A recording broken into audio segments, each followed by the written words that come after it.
विनीशा शाम को अपने पति के लिए जूस बना रही थी। तभी उसकी छोटी बहन पूनम का फ़ोन आया। विनीशा ने जल्द से फ़ोन रिसीव किया और कहा, मैं अभी तुझे ही याद कर रही थी। तुझे आम का जूस पसंद है ना? इसीलिए जब भी बनाती हूँ हमेशा तेरी याद आ जाती है। पर विनीशा की बहन पूनम बिल्कुल खामोश थी। जब विनीशा ने उसकी खामोशी का कारण पूछा तो पूनम की सिसकियों की आवाज़ विनीशा के कानों में साफ सुनाई पड़ रही थी। विनीशा बहुत घबरा गई और उसने पूनम से जोर देकर पूछा कि आखिर हुआ क्या है।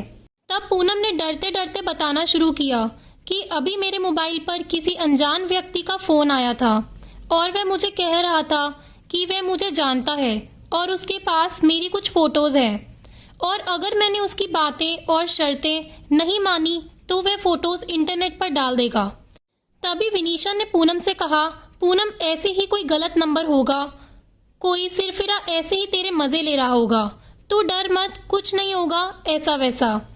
तब पूनम ने घबराते हुए कहा, दीदी मुझे उस इंसान से डर नहीं लग रहा, पर मुझे उसकी बातों से बहुत डर लग रहा है। यह कहकर पूनम रोने लगी। तभी विनीशा ने कहा, तो बता ना, उस इंसान ने क्या कहा है तुझे? तब पूनम बोली, उसने मुझे कहा है कि अगर मैंने उसकी शर्तें नहीं मानी तो वह मेरी फ़ोटोज़ इंटरनेट पर डाल देगा। उसने कहा है कि आज रात वह मेरे घर आएगा।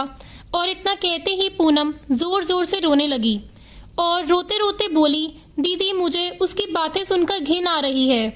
ऐसा लग रहा है जैसे उसने मेरे साथ कुछ गलत कर दिया हो। अगर अभी वह मेरे सामने आ जाए तो मैं उसे इसी वक्त जान से मार दूंगी। इतना कहकर पूनम चीखने लगी। तभी विनीशा ने पूनम से कहा, अरे पूनम तू संभाल अपने आप को और मुझे उस घिनौने इंसान का नंबर भेज, मैं उसे अभी मजा चखाती हूँ। यह कहकर विनीशा ने फ़ोन काट दिया। पूनम ने उसे बदमाश का नंबर और उसके बीच हुई रिकॉर्डिंग विनीशा को भेजी। जब विनीशा ने वह रिकॉर्डिंग अपने पति को सुनाई तो दोनों के होश उड़ गए। विनीशा और पूनम दो बहनें हैं। उनकी मम्मी का अभी 3 साल पहले ही देहांत हो चुका है और विनीशा की शादी अभी 1 साल पहले ही हुई थी। घर में बस अब उसके पापा और पूनम ही है। अब मोबाइल पर ऐसी धमकी भरी अश्लील बातें कोई भी बेटी अपने पिता को आसानी से नहीं बता सकती। इसीलिए पूनम ने सारी बातें अपनी बहन विनीशा को बताई। अगले दिन ही विनीशा और उसका पति पुलिस स्टेशन पर जाकर उस इंसान के खिलाफ पुलिस कंप्लेन करवा आए। बाद में जब पुलिस ने छानबीन की तो पता लगा वह लड़का पूनम के मोहल्ले का ही निकला जो मानसिक गंदगी से पीड़ित था।